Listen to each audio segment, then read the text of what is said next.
Welcome to the Made with ADHD podcast, where real people share real stories about what life is living like with ADHD. And today, my guest is Paul Nightingale.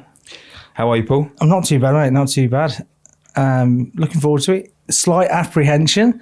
It's weird. Like, I've not lent into this for about 6 months. Okay. So, kind of looking forward to it, but then I'm kind of like, ugh. Yeah, I tell you what, I'm excited about this one because obviously we've been in contact now for a while now, and sort of I follow your socials. It was someone in my team that actually found you and sort of said, look at this guy, and I was like, yeah, he seems really interesting. So I want to tap into sort of like on your socials, mate. You're constantly on the go. You're like go, like with events and stuff like that. So I want to get to that, but before we get there, I want to go right back to the beginning. Let's go for it. Let's strip it back. Right, let's go. So, childhood. Yeah. Do you know what the thing is? I think it's a common theme you hear with people, and it's the displacement of how you feel. And I didn't realise how displaced it was until mid-30s getting diagnosed. And it's the constant need and desire to find somewhere where you fit in, to find your tribe, to find your people. And I never knew what it was. I never understood why, for me. I never felt like I was sat in my chair, like no matter what group. So as a kid, initially it was bullied. So first primary school I went to, bullied. Never understood why. Shit kicked out of me, like to the point where we moved schools. Wow. So that was the starting point when I kind of dissect it. And then you move schools, and what happened for me was I became the bully. So I went into I was a young lad. When I was younger, I was big. I was overweight. There's no two ways to beat around the bush. I was absolutely scranning on the fridge for dopamine. That was me. But when I moved schools, I saw that as the opportunity to kind of take the power, to take the position. So I went into a new school and I was a dick. Like when I look back now, I was trying to position myself in a place where I was no longer vulnerable. I wasn't known. So I could come in and I could be whoever I wanted to be. But what I did was mirror the people that I was trying to protect myself from. So that was a huge thing for me. And growing up, like, I didn't think I had ADHD. I didn't know about ADHD. I worked in education for years, but as a child, when I look at me as a child, I had quite textbook feminine ADHD. For want of a better word. So it was more disguised.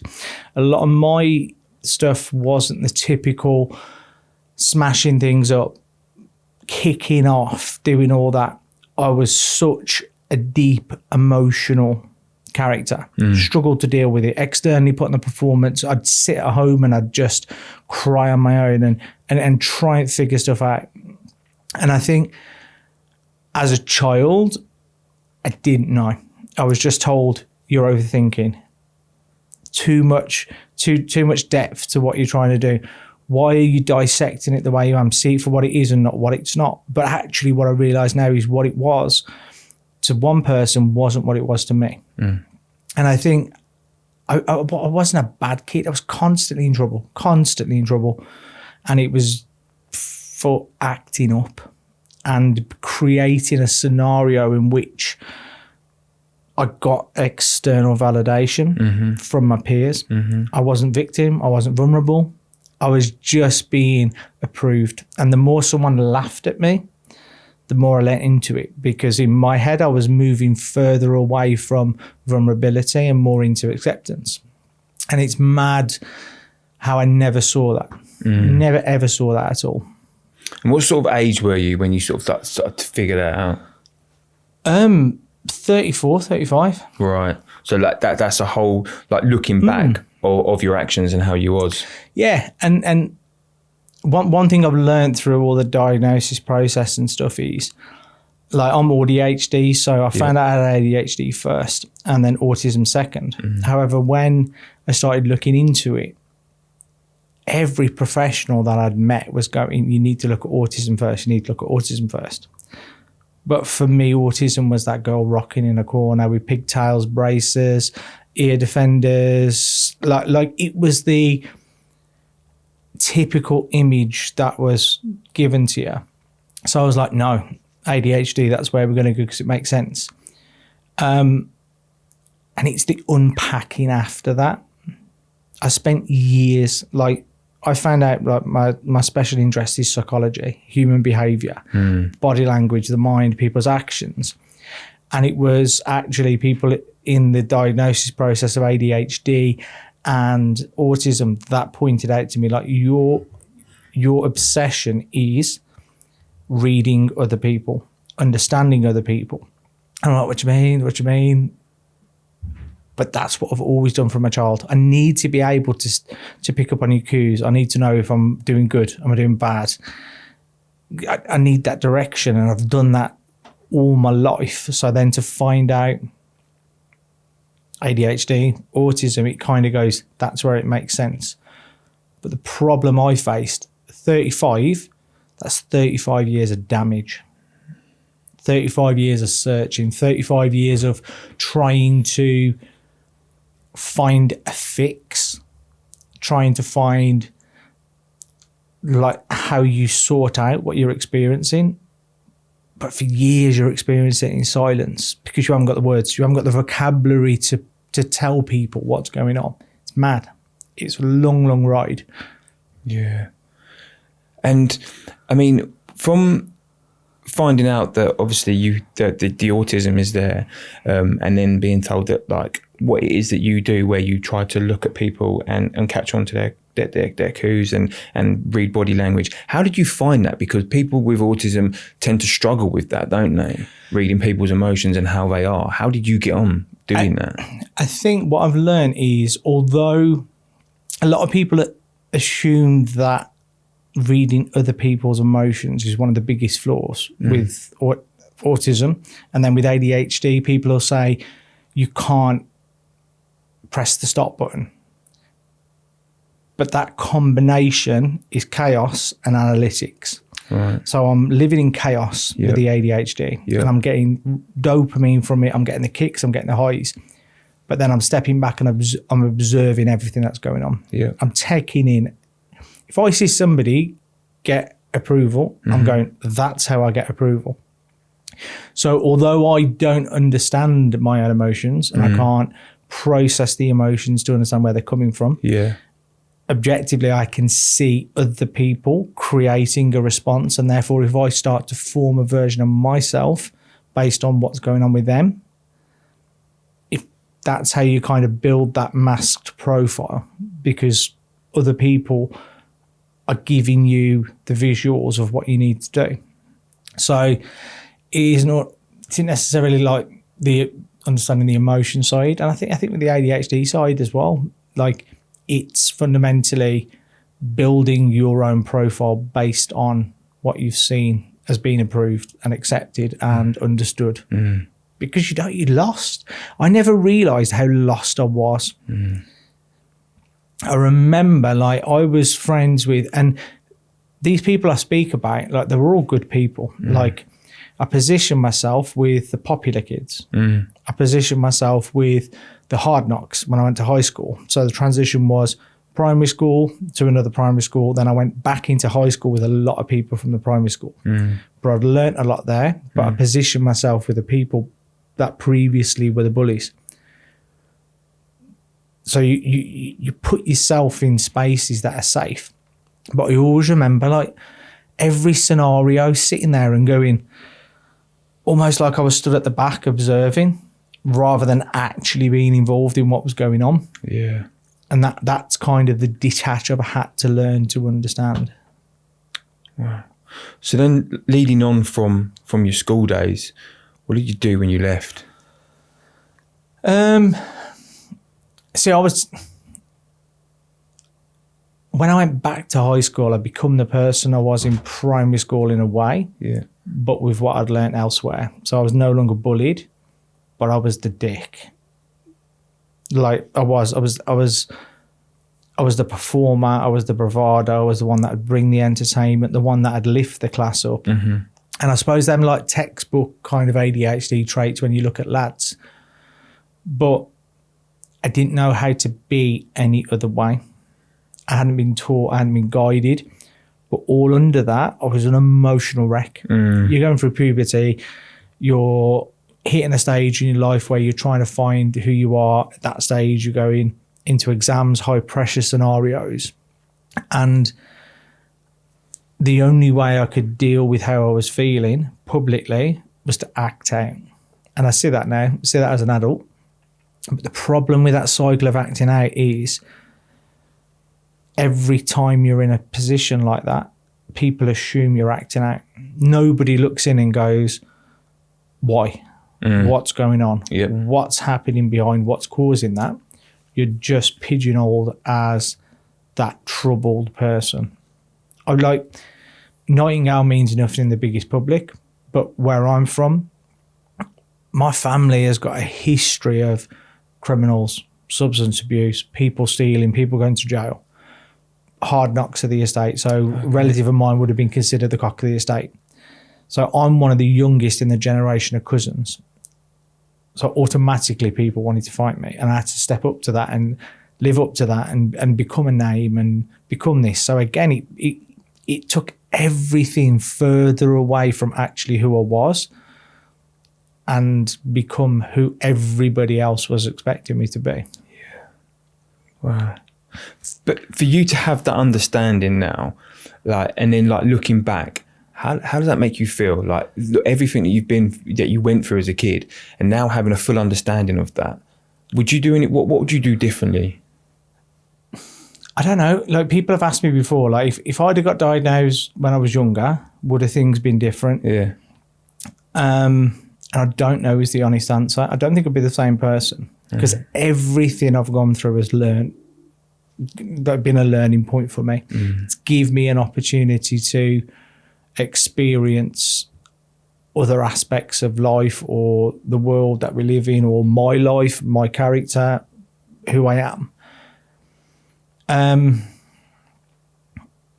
I think looking back, I was just lost, and I was constantly trying to find and understand. I think one thing people don't realise, and it's only my closest friends now that truly realise, is how much of a deep thinker I am. Like I pick everything apart. Like if I don't know, say you're producing a film, the producer is there to make sure everything is right. Every little subtlety in that was my life. My life was living out as some kind of performance, a film. And in the background was me shutting off from the world and just going, did I do this right? Did I do that right? Is this how I should be? How did that respond? What do I do next? Constant. And that's the narrator in your head. But people, I was 34 when someone turned around to me and went, I haven't got the voice in my head. And I just went, what? Like it's constant. It's like the Truman Show. Yeah. Like you've constantly got this external thing that's picking apart everything in your life. So with all that going on at that age, what was family life like at that point? I think what I've realised is like I'm blessed to have, like, I've got two good parents. Yeah. They're both good people. Okay. But as I've grown up, what I've realised is their understanding of me was way off. And it was distorted by circumstance. In a nutshell, my older brother was unwell, excuse me, when I was younger. And because I had all this bravado, I got considered to be streetwise. He can look after himself, he's good. And it wasn't that, there wasn't like an abandonment there, but the focus needed to be on my brother. But the reality of what was going on for me was I hadn't a fucking clue. I didn't know. I was winging everything I was doing. I was winging and just trying to make it work. And at no point did anyone stop me and go, "Are you okay? What's going on? How are you feeling?" Like, no point.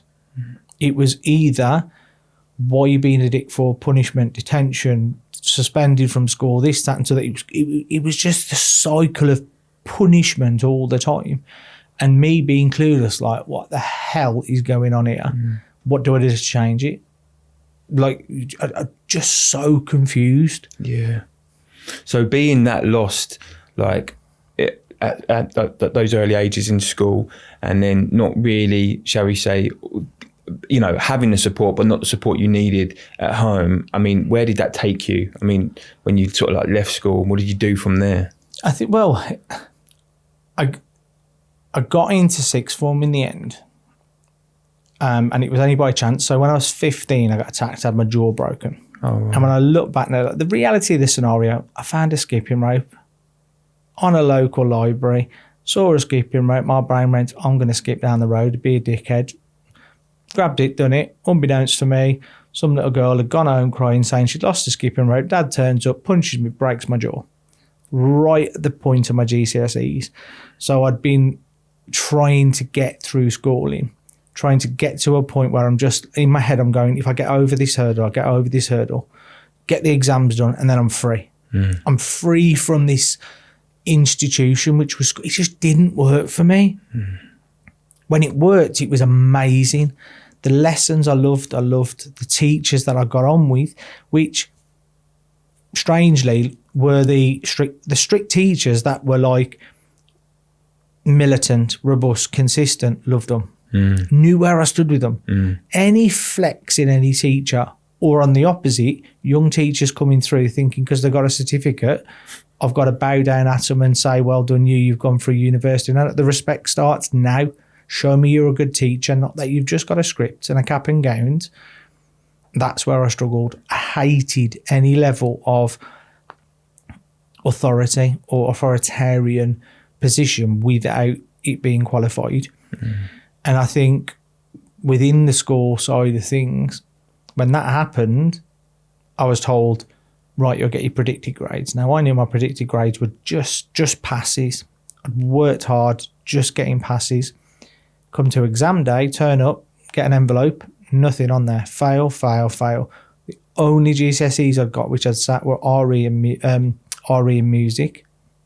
I got an F and RE and I think a C in music. And they were like, oh, I know we said we were going to give you your grades, but we couldn't in the end. No one had told me. I literally stood in a room with all my mates picking up the grades, opened an envelope for them to be going, oh, what did you get? What did you get? And it was the biggest shame factor I've ever felt in my life.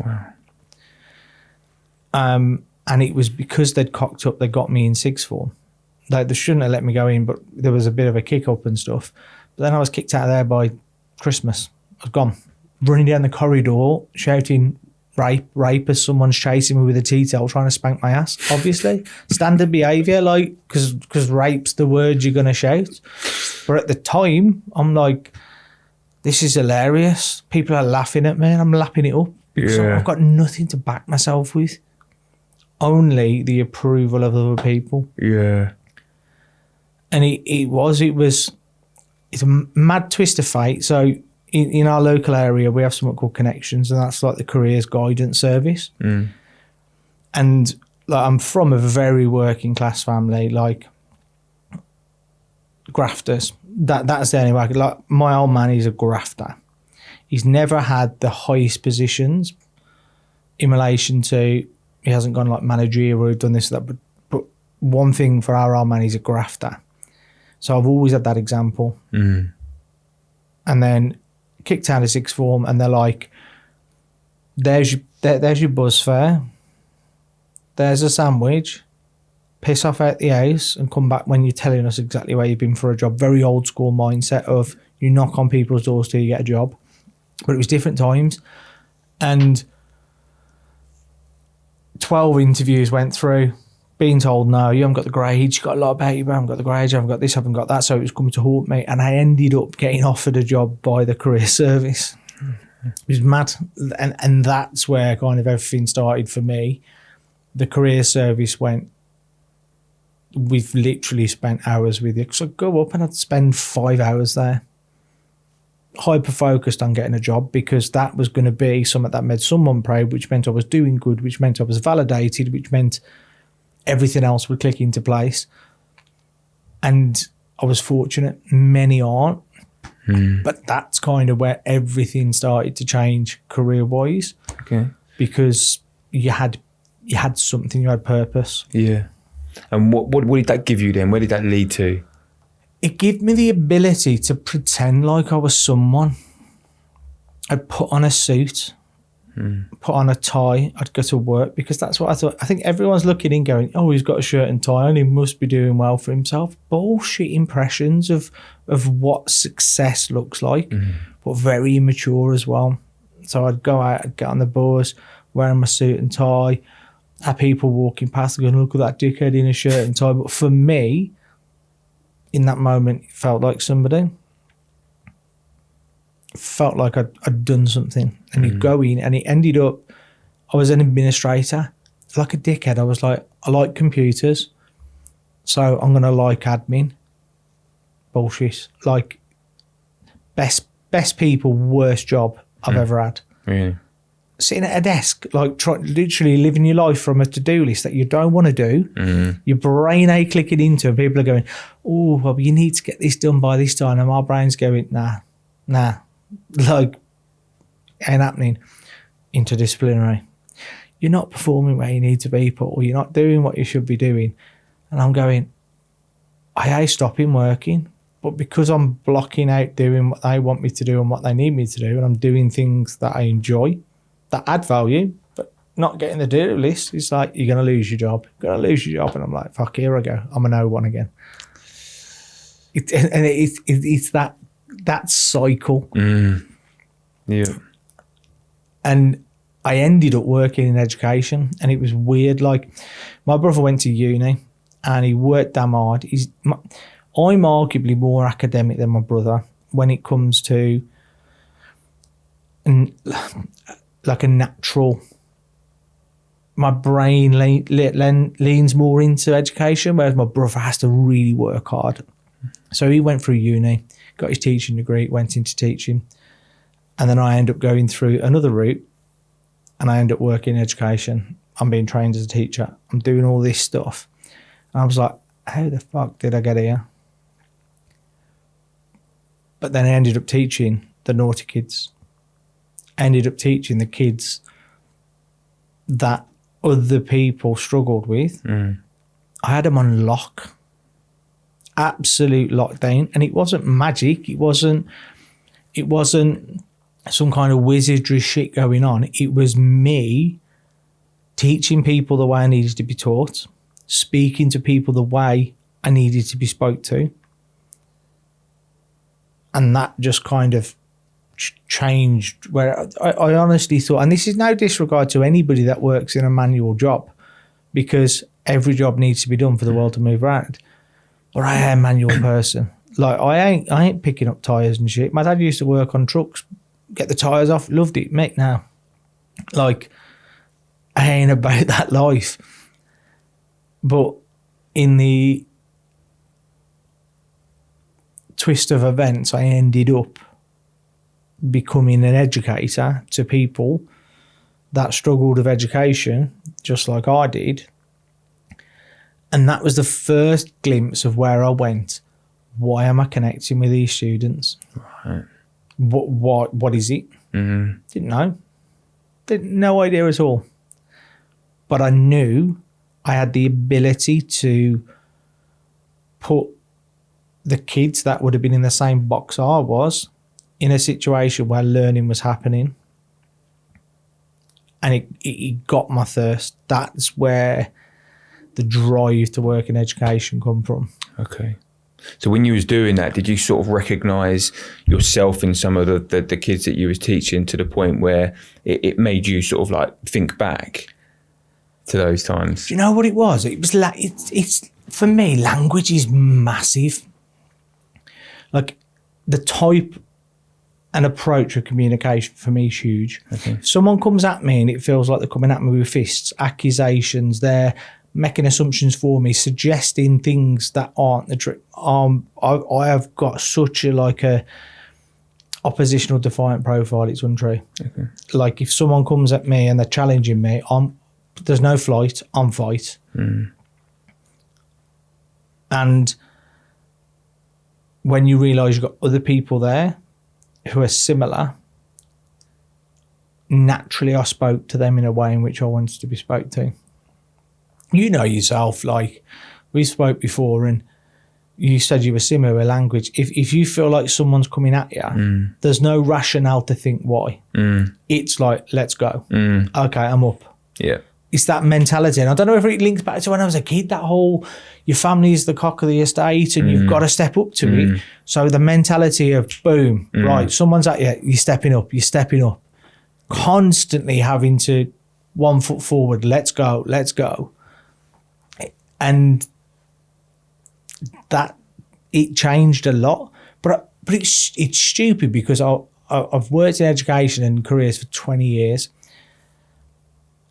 And when I first looked at the ADHD diagnostic thing, like the pre-screener, which was only by chance, it was because the doctors were telling me OCD, bipolar, borderline personality.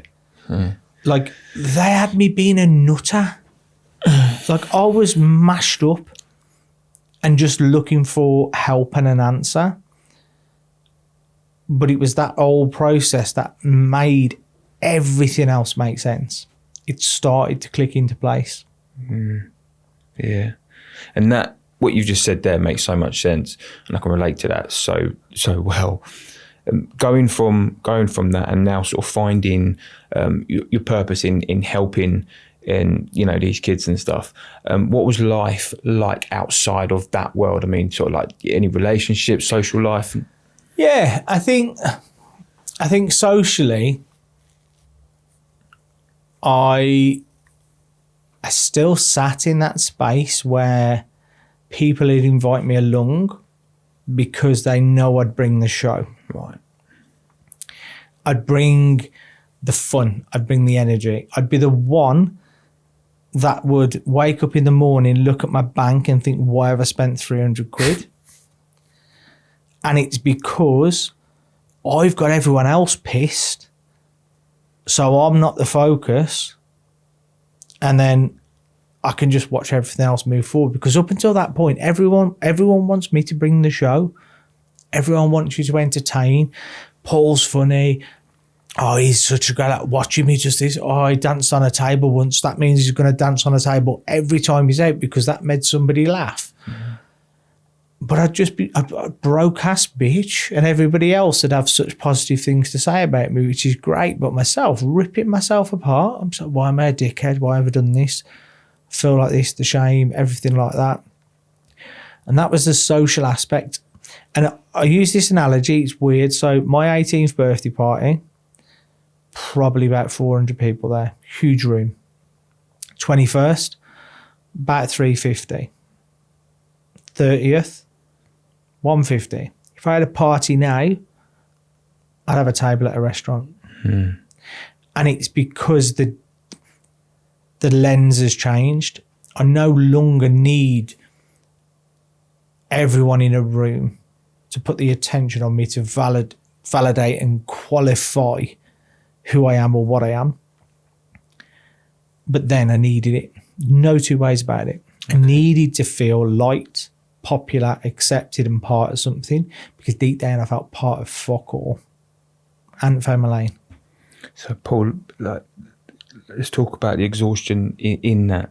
Like, I mean, there must have come a point where you, like, the burnout just kicked in. I mean, putting up this persona all the time. How did that make you feel? Every time you went out, you had to be a certain person. And it is like, do you remember Stars in Your Eyes on the telly? When you walk through the doors, like, tonight, Matthew, I'm going to be, and the smoke comes, and all of a sudden you just, I'm like, Ed, guys, and you just put on that performance. I didn't know what burnout was. I spent my whole life thinking I was cursed with a dodgy family gene. So in my family, both sides, there's death through alcohol, drugs. There's death through suicide. There is mental health, sectioning, people in mental institutions. That is my family dynamic. Not as a whole. I've got a big family. My dad's one of 13, mum's one of 6. So my family's vast. So every time I had a burnout, which I've now got the word for, a doctor would tell me I was depressed. You're depressed, you've got high function anxiety, or what's your family history? Doctors asking me what's your family history. And just because we've had mental health or that type of stuff in the family, the doctor then goes, that must be you. And for years, that was the case. I always remember one moment, I was 21 and it was Christmas because we'd been out as a family and I went to my friend's house and I was feeling so detached. I remember significantly the day happening. No, I wasn't 21 because my brother had kids, maybe 25. Because he'd just had his oldest kid. Yeah, 25. And I remember sitting there at Christmas and amongst my own family at that point, I felt the same as I had done in society. Distance, looking in from the edge, not part of it. I was sat there, I was struggling mentally, but nobody knew because everybody would be like, oh, that's poor, is this, that, and t'other. But do you know, when I look at pictures, it's my eyes. I look at certain pictures of myself and I can see how checked out I am in my eyes. And I left there and I thought, if I don't do something now, I'm going in a bad way. So I went to a party after. Felt exactly the same there. And I was walking back and I stood on a bridge and I was like, fuck this. I'm done. Checking out. And a friend managed to get me down from it. I went home and just had it was a breakdown. I'd had enough. It wasn't fun and games anymore. It wasn't performing. And that's the first time I started to realise the impact of what I now know what is. But nobody would give the answers. You go to the doctors, you got 10 minutes. You've spent 25 years in your own head and some GP is going to give you 10 minutes. You may as well give you 60 seconds because the answer is going to be sertraline, citalopram, propranolol or some other shit. That's the answer. There's no pathway to the root cause. The answer is you take that sertraline because what it's going to do, I hear you, and that's struck because that happens.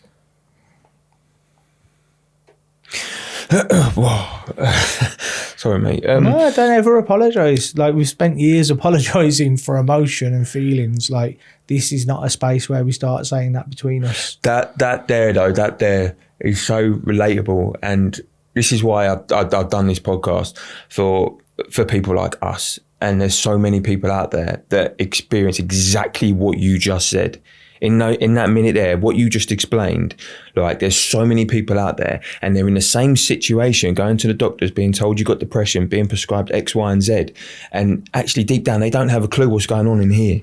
Nobody asks. And that's the problem. It's the common theme.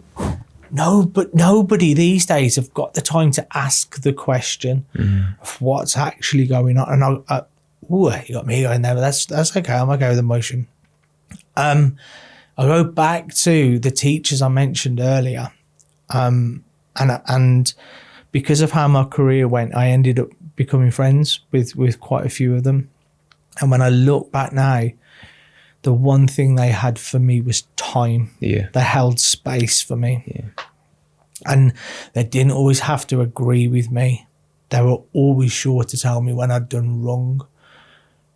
But as a little kid that just didn't have a fucking clue, having somebody that didn't challenge me for asking why. Like, why is a question, it's not a challenge. We're taught that the word why is you not accepting something. And as a kid, you ask why, and you're told you're challenging, you're not accepting, you're not, you're pushing against authority. But the word why in itself is a question. Why means to gain understanding, to seek clarity, to build a bigger picture. It doesn't mean I don't give a fuck about you being a teacher. I don't give a shit about you being police. I don't give a shit about the title. Why is a question. Just the same as no is a clear answer. But we're in a society where people think their name on a badge just above a title gives them power. It gives them approval to rank themselves above you. And I'm still the same now as I was when I was a kid, and I've been a manager. I was fortunate. But I still say now, I don't give a shit who you are, you add value. And you add value with compassion. Like, I don't care if you're cleaning the toilets or you're running the show. Without the toilets being clean or you sitting in your chair, this ain't functioning. Yeah. So the added value's there. And going back to the whole GP thing and where this started, what happened as a result of me going to the doctor, I was desperate, man. Like I was going to kill myself. No two ways about it. I could not cope. So when you was on, let's go back to that moment when you was on that bridge. Talk me through the emotions. I wanted quiet. I just wanted to not be me. And the only way I could see, I tried to talk and I tried to explain. I wanted to not feel. Because feeling was the toughest thing ever. And the loneliness in that moment. And it's probably 3 times I've been depressed in my life. If you look at my doctor's record, there's 103. Because 100 of them were burnouts. Yeah. I just done too much of stuff that emptied my cup, that took away my spoons. But in that moment, I struggled to see where I added value. And that's a huge thing to me. Like, so many of my friends and people who I meet late in life, they'll say to you, like, you use the term added value. And when people first hear it, their response is, oh, so you just want something from me? I'm no. Added value is a reciprocal thing. But if you're not adding value, what are you doing? You're taking away something that I haven't got capacity to give. You can mix it up, 70-30, 30-70, mix that dynamic. But the second something in your life is just constantly taken away, let go now. Whereas when I was a kid, I'd hold on to it because I saw that person as status, as value. And I think that's something that I felt. And there's been 2 or 3 times I've nearly took my life, and I'm not. People go, oh, don't speak about that. Don't say it. I'm here. I can speak about it, so I'm gonna. I'm not ashamed of it because if anyone was in my head at that time, no fuckers coming out of that place without being in the same space. Yeah. Throw in the fact that my nan killed herself, my uncle killed himself, 2 other family relatives killed themselves through substance. Do you know, like the cursed gene I mentioned earlier? That was the label I had for years. You're just part of a family that are cursed, and you carry that weight. And it's like, at what point do I get to when I actually do something stupid? Such a heavy weight to carry, because it was written in the stars. It's in your bloodline. It's in your DNA. This is just what happens. You either make it or you don't. And that narrative, fueled with the desire for quiet, it's toxic. Because people say, like, they talk about selfishness and things like that. The impact of anybody taking their own life is significant. The action of anyone doing it is nothing other than that person's business. Yeah. It sits with the individual and how they feel. The repercussions are valid. I've seen it rip apart my family. Like, I never met my nan. My dad and my mum found her in a pool. My dad physically jumped in the pool and took my nan out of the water to try and save her life, at which point my uncle jumped in, couldn't swim, nearly drowned, took him out. That's the uncle that's not here. That's the nan that's not here. The trauma and that cycle is fucked. But that's what families carry. And throw that in with being neurodivergent. So you're in a family that's full of ups, downs, turmoil, history. You're in a society that doesn't fit within. It's fucking toxic. It's toxic, it's damaging. And that's where I was. I was like, it doesn't matter. I don't add value. What will happen is I stop draining a battery. That mindset of, and it was weird. It was my friend phoned me. And it was probably about 15 seconds before I got myself. I know in my head we were looking at no more than a minute window. And he phoned me, and I got down and I walked home. And that night I just broke down at home. And I told my mum and dad a lot. At the time there was substance in the mix. I was party Paul, going wild, going out.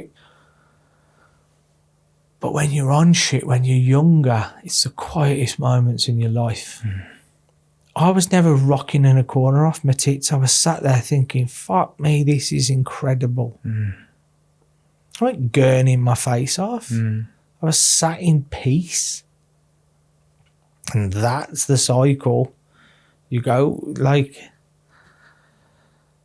yeah, that's the cycle you sit in. And then lo and behold, I'm here, like, 12 years on, and I wake up every morning and I take medical grade speed to make me feel calm. And I go, why did I feel so good back then? Oh yeah, it makes sense. It's just, it's mad, like the cycle of events that happen. So, mate, where let's talk about the strength, right? Because to come back from where you've come from, yeah, you've had to dig fucking deep. Yeah, and not a. Do you know what? I never feel sorry for myself. I feel sorry for the kid. I feel sorry for me as a kid. I something I still struggle with, and I talk about is, yeah, I know shit now, and I'm proud of myself for finding the answer myself, because I guarantee, and I know fact, so many people in my family no longer feel like they've got that curse. I've had relatives who, when we were younger, that I've gone and paid drug dealers for because they were about to get done in. And I've got a phone call from younger relatives, and I'm not going to say names because it's not right, but the circumstance, because they were just mixed up in shit. And now we talk later on in life, and I've helped them get through assessments. They're getting diagnosed, their children have been diagnosed, and we're changing the cycle. My brother, when the ADHD thing started to unfold, me and my brother weren't really talking. We'd had a real bad fallout over COVID. And initially he was hurt at things that had happened. And I see that now. I didn't at the time. But he pushed back, and it was like I felt like I'd found something that started to make sense, and I knew in my gut, looking at him, I was like, this is you. This is us. Like, we're not just fucked. And it was probably 6 months after that he messaged me, and he just went like, I think you're onto something. And I knew I was in my gut. and then everything starts to change. It just, people say all the time that they go, why do you want a label? And you're like, no. What I've done is I've just chucked away the fucking yellow pages full of labels every fucker else has given me. And I've just picked up a little badge. Yeah. That just says neurodivergent. Yeah. Even that image, pin badge with one word, or a book full of shit everyone else wants to throw at you, the weight's clear. The weight difference is ridiculous. Yeah. And go on, sorry, what was I going to say? If you had the opportunity to put a chair around in front of you and speak to yourself as a child, what would you tell them?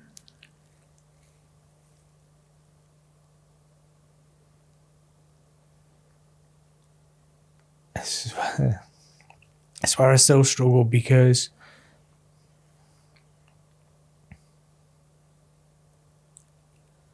I think I'd just say I've got your back. And at times,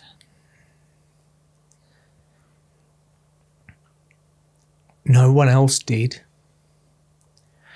No one had my back.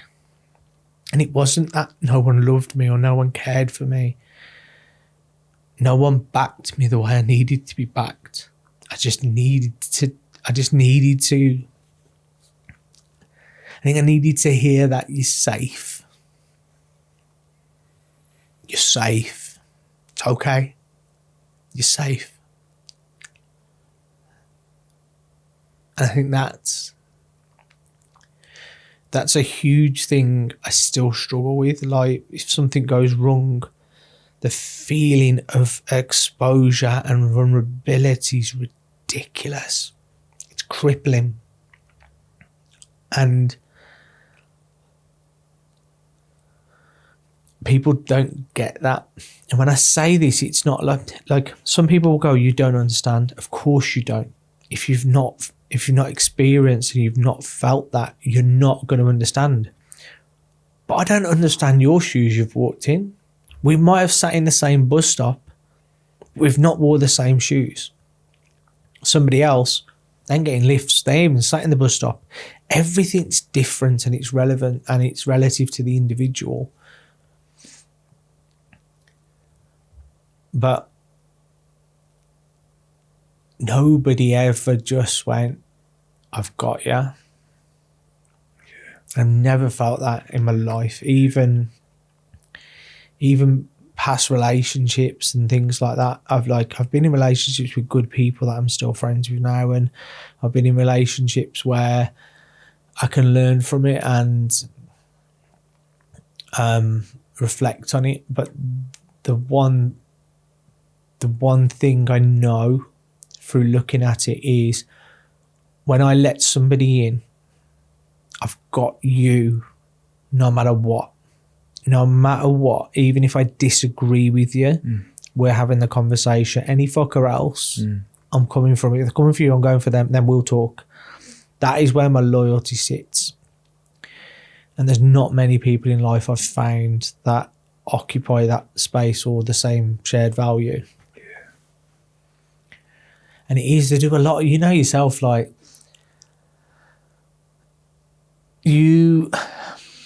I love therapy. I value therapy, but with the right person. I don't want to hear your bullshit. I don't want your fucking textbook script. I don't want you to come there with your little. Again, it's that authority. Like, oh, I've been through university, so no. Like, what you've done is you've done legwork. Now you start running because you learn your craft. And I think when the best type of therapy is when people just let you speak without judgment, and they allow you to present to them your troubles, rather than saying to you, like a sat nav, turn left, turn right, turn right. No, just let me drive. Yeah. And then tell me where I need to go differently. It's weird. Like, I'm not an emotional person. Externally, I'm not at all. Certain push points that I know cause pain. Yeah. And it's when you push on them points where you know you're at your most vulnerable. No amount of therapy is going to get rid of that. No. Because it's a scar. Yeah. It's not camouflage. Yeah. Yeah. 100%. And it's, I think, like, ADHD is fucking funny. Like when you objectively look at the shit that happened, it's fucking hilarious. And that's where I get that's where I get the solace from and the humor, because the reality of ADHD, me being ADHD, like I am a walking contradiction. Like my head and my brain needs dopamine, needs to go wild, it needs to feel alive, it needs to feel free. But then the inside of me is just, it's like someone's punching you from the inside, go, fucking chill out, man, I can't deal with this. It's the conflict. Yeah. Which now makes sense to the borderline personality, bipolar, all that. So I can understand and empathise, but I've said nothing different to somebody that I'm being diagnosed with ADHD and autism to I've said to the doctors over the years.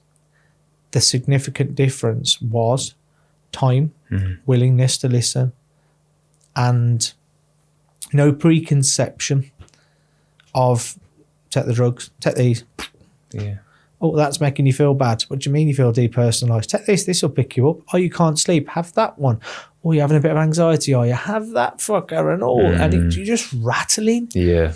But that narrative became, it was almost like unintentional gaslighting. It became such a narrative in my life where people's lines to me when I was having a struggle would be, are you taking the medication? Are you taking them? Do you need to see the doctor? Do you need to take more? Do you think they need to up them? Because every fucker else around me had been bought into this narrative of the problem was I was just fucked. And the doctors were trying to make it not so fucked. How do you escape that? How do you escape doctors? When you're feeling well, you go to the doctors.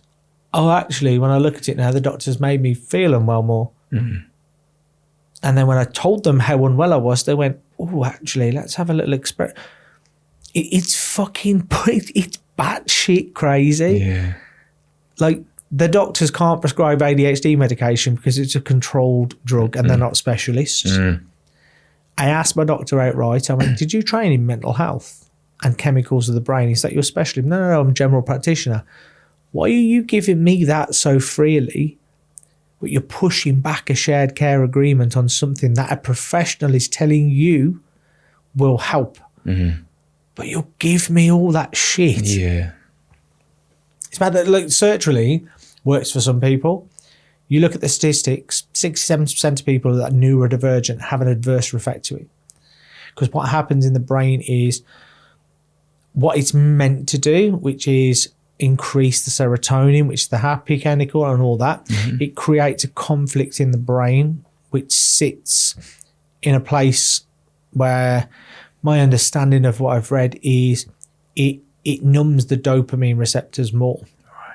So serotonin is increased, but the ability to receive the hit, that turnover, and actually take joy from something is suppressed. Yeah. Which for me is where the depersonalization come in. Yeah. Objectively, I knew things that I was doing should have an impact, but they didn't. I was just a zombie. Walking zombie, rattling. Living by prescription. Have you took your tablet? Like, it's fucking mad. I take nothing now other than Alvance.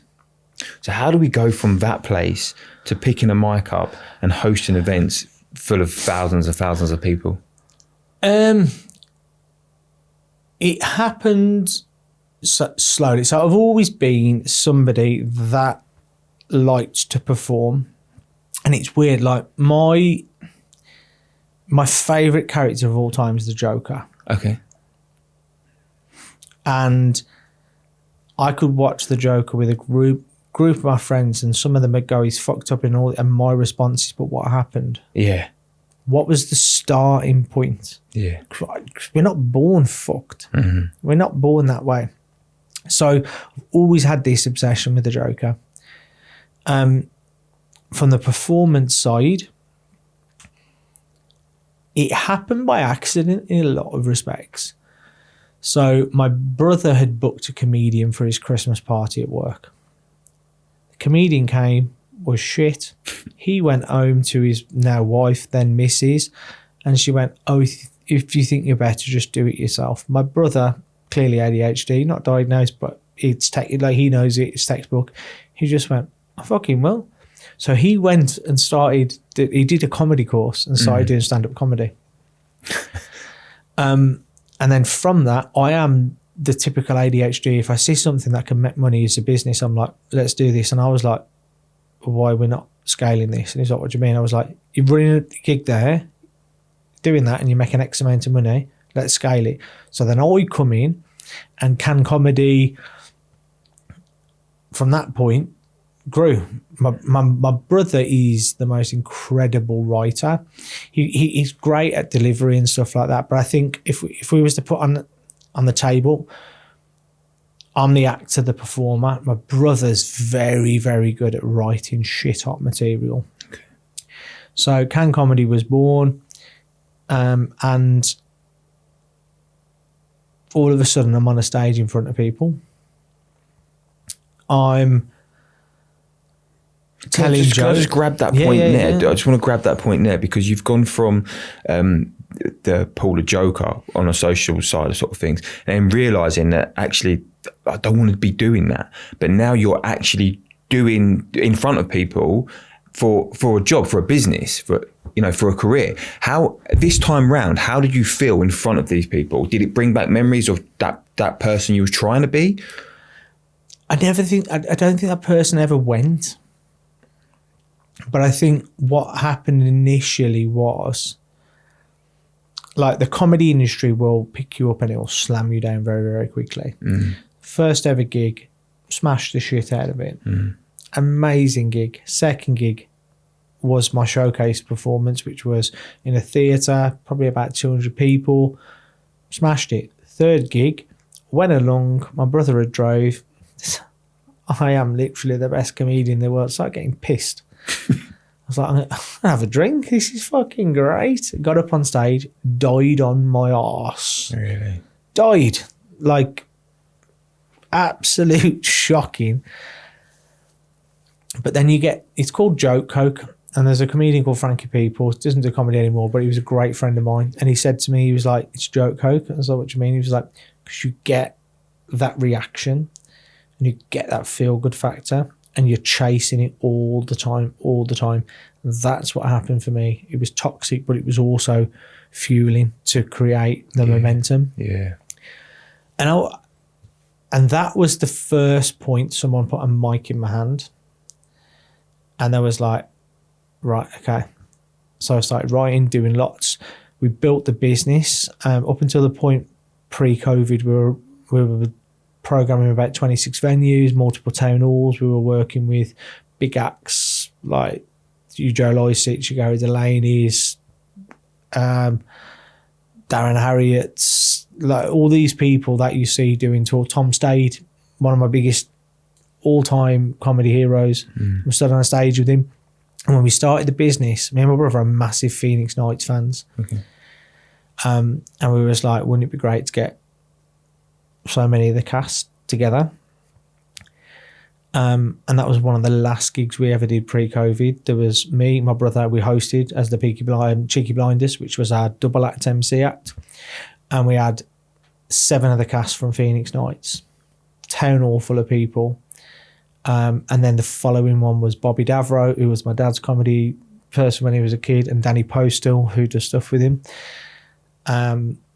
But that was 10 years. We won awards. We beat the Glee Club for Best Local Comedy Club. Like, we were going places, but I didn't know where that was going to go. And then that is where things started going, oh, well, you do comedy, you do host this, and then opportunities came up. Yeah. And that's where I've been blessed. A lot of people see my potential before I see it. My friend who runs the dance organisation I work for. She phoned me. I was hungover. A compo, it was the second thing she'd ever run. She phoned me. She went, "You get your arse here." The night before, I'd been hosting a drag night, ripping apart hen parties, stag parties, just brutal language. I was hanging. And I was like, "You need to get to this school now. We've got 10 dance schools and I've got no one to host it." And I went there. I was dying out my arse. That opened up that world. I've ended up working one of the biggest dance conventions in the country. I'm their resident host. Then ended up working for Spotify, Amazon Music, JD Sports, and it's built like that. But what's changed over the years is, as I've moved away from, I still do comedy, but only at my own nights that I run. I host an MC. But the direction with hosting festivals and stuff like that, that's more me. Whereas as a comedian, I was a little bit of other people that I saw that I thought was funny. And the shift in that since getting diagnosed has been mad. But it's crazy how things come about. Yeah. But one thing I'll always back myself, and I'll work fucking hard. And I do that because I feel like I have to give 200%, because in my mind, when you go back to the classroom, you knew you had to give 200% against somebody else's 100% just to be as good. Yeah. And that mentality has always passed forward. And I'm still that now. Like Christmas, stood in a room, introduced Kylie Minogue to the stage, VIP, fan event, 200 people, Kylie Minogue stood next to me having a chat. My head just doesn't register the reality of it because I'm just like, I've got a job to do. And people will go, "Oh, was you this, was you that?" And I'm like, "No, it's just a job." And that's one thing I need to get better at. I need to sit in a moment and appreciate where I'm at. Yeah. Because my brain is constantly looking, what next, what next, what next, what next. Yeah. I never sit with. And on that note, let's talk about this for a second, because if we just go over everything that you've just discussed and what you're currently doing now, and like you just said there, like bringing out Kylie Minogue to events and things like this is where you are now, Paul. Yeah, this is what you're doing. So if we hold that for a second, because I want to ask you a question, and this really pisses me off, because so many people out there now are like, "I love my ADHD. It's a superpower." Now, for me, I wouldn't wish ADHD upon anyone. I generally wouldn't, right? Because of how it's made me feel throughout my life. Okay, I have a better understanding of things now, and I know what's what, but I wouldn't wish it upon anyone. So to sit there and say, "Oh, it's a superpower," X, Y, and Z, I don't get. And I think this is the tizzy in me. I analyse it, because when people use superpower, my gut instinct wants to call them a prick. And that's just my gut. But then what I am quite good at is stepping back and going, why? Yeah. So do I think when working with children and young people, using the term superpower is relevant? Yeah, because it makes sense. As you go into adult life, using the term ADHD superpower positions the positive impact on a small element and gives it an overarching title. Yeah. ADHD superpower. Yeah. And it's not.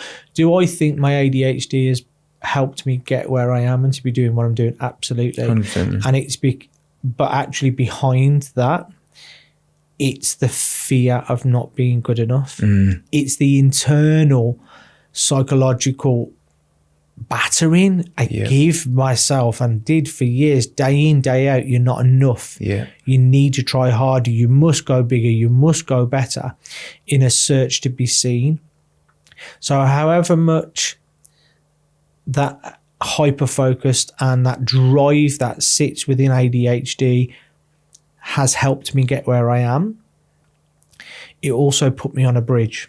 It also put me looking at a bottle of pills thinking, "Fucking hell, this is exhausting, or do I go again?" it also put me in a situation at times with alcohol where I had to really step back and stop drinking for a period of time, because that was the only way I could get downtime. Yeah. And there was that switch. And I think this happens when you get older. When I was younger, alcohol sat outside and it was a public thing. I'm sorry, when I was younger, alcohol sat outside and it was a public thing. It was part of an event. Yep. It was going out. As I got older, it became a wind down tool. Yeah. And I couldn't remove myself from there without the drink to move down, because I just needed quiet. I needed calm and that crook. And I think that's common with a lot of people with ADHD. There's something in their life that once felt like a positive. Everybody else moved forward from it, but then all of a sudden it becomes a negative and that crook. Yeah. Because you don't know how to replace the whole or emotion that thing, whether it be drugs, whether it be alcohol, whether it be like when I was younger, like I had an eating disorder for 3 years. I mentioned earlier about being overweight as a kid and stuff like that. I came out of school and I just wanted to fit in. For 3 years I made myself sick. But do you know what happened when I made myself sick? Other people started saying to me, "You're looking well, you're losing weight." And I would never, and I think about the people I go, "You had bulimia for 3 years," but my bulimia wasn't what other people experience who have true eating disorders. Mine was a hyperfixation. And that was positive feeding, negative. Eat something, make yourself sick. I'd say, "Oh, I've just had too much. I've had too much. I've done this. Make myself sick." You get thinner, you get thinner, you get thinner. And it's like, that's how ADHD can get you when it's negative. When something which can have a negative impact provokes a positive response, you don't give a shit about the negative impact, because all you want is for someone to go, "Well done. Yeah. You're doing well. Oh, look at you. How amazing are you doing?" It's fucking toxic, man. Yeah. No. It isn't going back, like when you went the whole superpower thing and stuff like that. Like, I'm not going to take away from somebody what gives them strength. No, 100%. But I also think it's bollocks. Yeah. Yeah, it does sit in that. It does sit in that realm of like, I get it, because there are certain points with ADHD, so the hyperfixation, if you need to get something done, it gets done. And we do that better than anybody. So I get that. But the whole thing as a whole, no, please don't. It is. I think the point you realise how difficult it is the point you realise other people don't experience the same. Yeah. That's the tough point, when you realise that what you've been measuring yourself against is not the same. And I use analogies a lot, but it's like, what I now say to people when I explain things is, when they say, "Well, what's the change? What's the difference?" I was like, so imagine a scenario, 10 people were born the same day in the same hospital as me. Every one of those kids was given the manual, the same manual. 8 of those kids went out of that hospital and they had the manual that was set for them. Yeah. I went out the hospital and I had a different manual.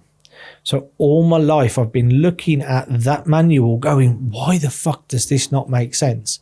I'm doing what you're telling me to do, but it's not, why is it not working for me? Yeah. But then all of a sudden you get the diagnoses and you go, they gave me the wrong manual. Yeah. And with that, you kind of go, it makes sense. Yeah, 100%. But then when you start reading the manual that was meant for you, that's where you get the vocabulary. That's where you get the words. And I say this loads, like, I hate the term adult ADHD. And people are, well, why'd you hate it? Because ADHD isn't adult. ADHD is just ADHD. I didn't get it as an adult. I discovered I've had it as an adult. Yeah. You wouldn't say to somebody, oh, yeah, actually, you've probably had cancer in your system at 14, but we discovered at 18, so we'll call it adult cancer. You go, no, you got cancer. Call it what it is. But you find it out at different points. And that might seem a bit extreme, but that's really how I feel about it. When people with adult ADHD, there's no such thing as adult ADHD, because if there was, you wouldn't get diagnosed because you had childhood before adult. Yeah. And I think that a lot of people stop having conversations with me when I challenge it, because when I started finding out, I went on TikTok and I went into the rabbit hole, and I found people that I thought were my people, and it helped a lot. I'm still friends with quite a few of them. Others I don't speak to at all. What I struggle with is allow yourself to feel something and experience, but if you're going to sit in it and use it as an excuse, then you're just going to be sat in the fucking chair and not move forward. Doesn't mean it's not going to be hard. Yeah. Doesn't mean it's not going to be difficult. Doesn't mean you're not going to feel exhausted from it. But at least give yourself a chance at moving forward. Learn, understand, find your language, find your words, find your ways of doing things that help you. But then people are like, oh, I've got ADHD, so I'm going to get PIP. How does it impact you with that? Does it have significant impact on your life, which means that PIP would add value? Absolutely, go for it. But there are also people that will go, because I've got that, I'm entitled to. It's such a different world. Like, we've stopped looking at the individual and we look at the label, whereas actually everyone's flavour is their flavour, and you've got to go, what do I need? Is it financial support, which eases that on the workplace? If it is, absolutely. Adds value, helps things for you. But actually, a lot of the time, it's people need to learn, they need to educate, they need to understand, but they can't be fucking arsed. But they want to talk about, I've got this, I've got that. Learn about it. Yeah. That's the biggest thing I say to people. Don't say you're going to get diagnosed because you want a diagnosis. You get diagnosed because you want an understanding. Don't start medication because it's going to heal you, because it's not. What it's going to do, it's going to put one crutch under your arm, so you're only having to motion the other side. Yeah. It's this disillusion everywhere with it. Yeah. Wow. Do you know what, Paul? Like, I was excited about this conversation, and this whole time I've just sat here and just listened, and I can just relate to everything that's come out of your mouth in such a way that it has had such an effect. And like, I really, really want to thank you for sharing and being so open. And I think that's for me is what important. And I've had I mentioned socials earlier. I do a lot on social media, and I've had so many autistic people going, you're not autistic because of how you do your videos and what you do and what you do that. You're not ADHD because of X, Y, and Z. You have people that want to tell you you're not. But what people don't realise, when I put a video on socials, it can look reactive. I've probably spent about 2 weeks wide awake at night thinking about that thing. Yeah. I've scripted it 500 times. Yeah. I've run through it. I've done all this. I've done that. And when I put it out there and people go, oh, that's great, I connect to it, or you shouldn't be able to speak like that. I don't speak like that because of an ability. It's like everything I've said to you today, nothing's new. I've had that conversation with myself 1,000 times. And I don't mind sharing it, because if one person just goes, that makes sense, I'll go back to the little boy that just needed somebody to go, I've got you. Yeah. I get it. You're safe. Yeah. 100%. And I might not ever feel that safety I've craved. And it's a horrible thing to accept. I might not feel that because, I don't want to say the damage has been done, but the building's no longer groundwork. It's building up. So actually what I've got to do is try and secure the next steps of that, whatever it looks like. But I'm so passionate about kids. Like, I work at dance comps, and there's autistic kids and ADHD families that come up to me that I've helped get diagnosed, and they come up to me and they go, like, when I grow up, I want to be like you. I'm not an ego person. It makes me want to crawl up my own arse when they say it. But when I reflect on it, job done. Because they're seeing the ability in somebody else that I didn't see. 100%. And that's all I care about. That's fantastic. That's absolutely fantastic. And for you to be able to sit there now and say that after what you've just discussed with us and what you've shared with us about your, like, you know, life as a child and growing up, mate, that's some accomplishment, mate. And you should be so proud of that. And there is an element of pride, and it's never done until it's done, is it? And I think that's where I think with it now. Still things that go on, like I've just bought a house. I had an email this morning to say the mortgage has gone through, the solicitors are putting through everything. Biggest fear ever.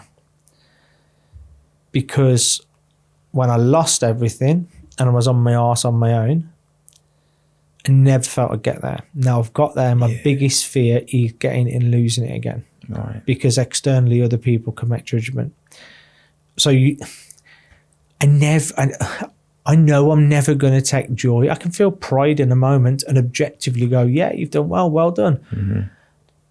I'm past actually feeling pride in myself, but actually if my actions can change the direction of other people, vulnerability can help other people, and I can see that positive impact, that's where I get my kicks from. That's where I get my lift from.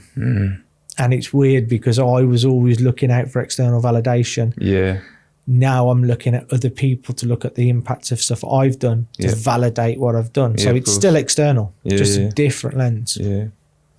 Amazing. So we have come to that point in the podcast now where I ask you if there was anything that you could share with someone, advice-wise, someone that might have just been diagnosed with ADHD or is struggling in any way, what advice would you give someone? Find the language, because how can anybody ever articulate themselves if they don't know what it is that you're talking about? Yeah. And that was a big thing for me, like the hyper focus and deep dive into understanding what it is. Yeah. Give me the language. RSD, huge one. It's not part of your diagnosis criteria, but actually it so syncs with neurodivergent people. I don't know what rejection sensitive dysphoria is. All I know is that if I think somebody doesn't like me or I've done something wrong, it fucking cripples me. Yeah. But I've got the language. Yeah. Emotional dysregulation, all that, like, just find the language and trust your gut. Yeah. I knew from a very, very young age in my gut that the story wasn't what I was being told. It was something different. Yeah. And now I've found it. I said I don't get proud. Do you know the one thing I am massively proud of? I think people after me will have a lot better life. Yeah. Because the narrative and the language has been changed. Yeah. No, I understand that. And that I do take a lot of comfort in that. Yeah. Look at my nephews now. Yeah. And they're not diagnosed. They may not be. Like, life will map out how it needs to for them. But they openly discuss, and they say, like, the youngest nephew will go, oh yeah, because like with ADHD, and I think that, like, he's able to articulate his emotions through an experience, whether or not he is. My godson hasn't got a dad around, never has done. Yeah. But he will sit and talk to me. That's my teaching. Yeah. That's my added value. Yeah. It's plasters on a wound for me, but actually, if you can stop the wounds happening. Yeah. Amazing. Learn from it. Fantastic. Yeah. So as I say, find the language and find to understand. Paul, thank you so much. No, Honestly, thank you, mate. from the bottom of my heart, this, like I said, it's been a long time coming, and to actually get here now and sit down and have that conversation, it means a lot. So I do really appreciate that. It's nice.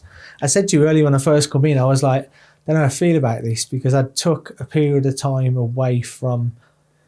I still did the odd bits on socials and stuff, but I detached because I had to, especially February last year, diagnosed autistic twice within a week. Right. NHS one right, choose the other. Yeah. They failed, took them both. And I had to take that time. Yeah. Because what I didn't want to be was the content creator, because I knew how easily I could become the person that other people needed me to be rather than where I needed to sit. Yeah. So it's the first time I've properly lent into it. Yeah. And it felt cathartic. It felt therapeutic. If anyone connects, I hope it adds value. Yeah. If it doesn't connect, that doesn't mean you're not neurodivergent. It just means that we're wearing different shoes. Just find that person who you can connect with, because it's so important. Fantastic. Guys, if you did like that episode, please like and subscribe and share with anybody that you feel needs to see this. Until the next episode.